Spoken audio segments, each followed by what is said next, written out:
Welcome to C academy online teaching classes 2020-21। मैं नीलम त्रिपाठी आज एक नए विषय के साथ प्रस्तुत हूँ। वह विषय है अलंकार। बच्चों, आज हम पढ़ेंगे अलंकार, जिसे इंग्लिश में फिगर ऑफ स्पीच कहते हैं। परिभाषा: काव्य की शोभा बढ़ाने वाले शब्दों को अलंकार कहते हैं। अलंकार का अर्थ है आभूषण।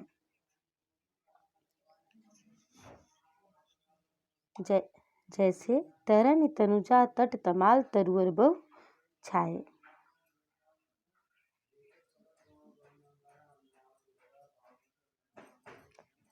अलंकार के दो भेद होते हैं, शब्दालंकार, अर्थालंकार।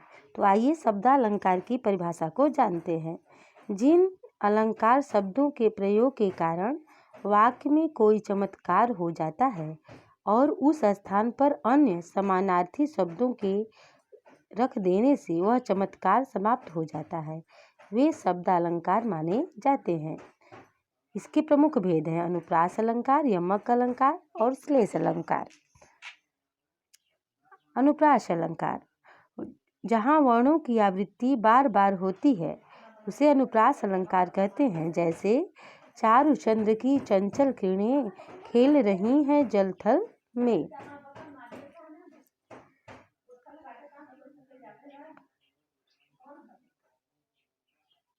बच्चों, आशा है यह समझ चुके होंगे।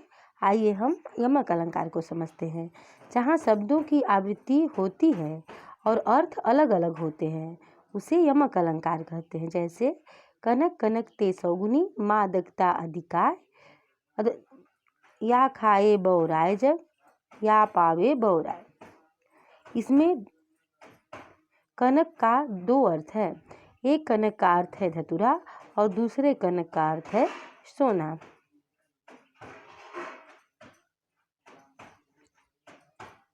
तो आशा है बच्चों आप इसे भी समझ चुके होंगे।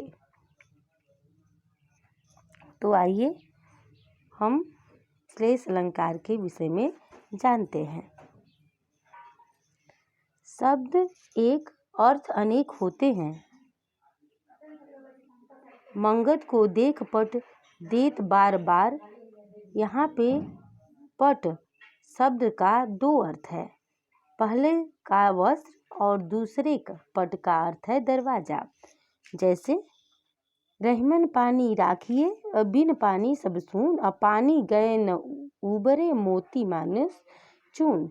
यहाँ पानी शब्द का भी तीन अर्थ है।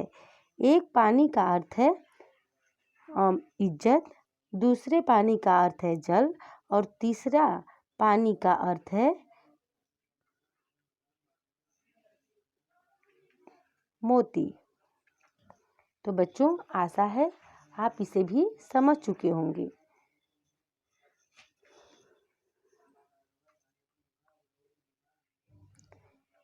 अब आइए अतिशयोक्ति अलंकार को समझते हैं।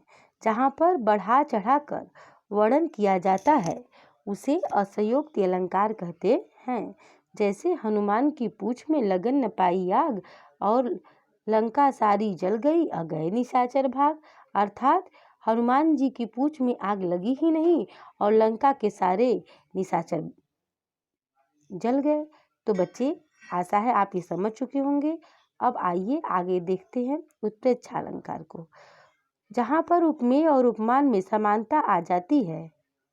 उपमेय में जब उपमान की संभावना हो, अर्थात जहाँ उपमेय में उपमान की संभावना प्रकट होती है उसे उत्प्रेक्षा अलंकार कहते हैं। जैसे कहते हुए यू उत्तरा के नैन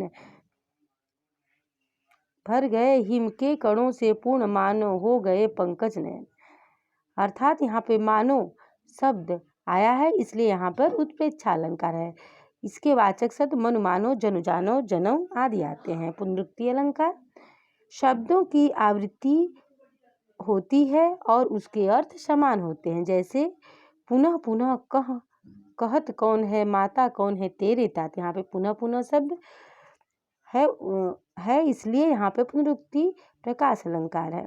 मानवीकरण अलंकार: जहाँ बेजान वस्तुओं का चित्रण जीवधारी की तरह करें तथा जड़ का चेतन पे आरोप करें, वहाँ पर मानवीकरण अलंकार होता है। जैसे आए बसंत महंत, आए महंत बसंत।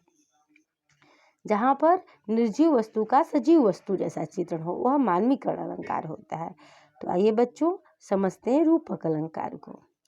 उपमा, जहाँ उपमेय में उपमान का अभेद रूपी आरोप हो, वहाँ रूपक अलंकार होता है। जैसे मैया मैं तो चंद खिलौना लय हूँ। यहाँ पर उपमेय, उपमान व उपमेय साथ साथ होता है, योजक का प्रयोग होता है, इसलिए यहाँ पर रूपक अलंकार है।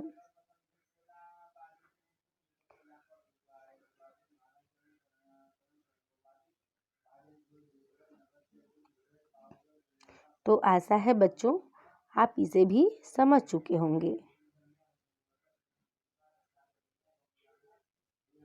घर पर रहें, सुरक्षित रहें। धन्यवाद।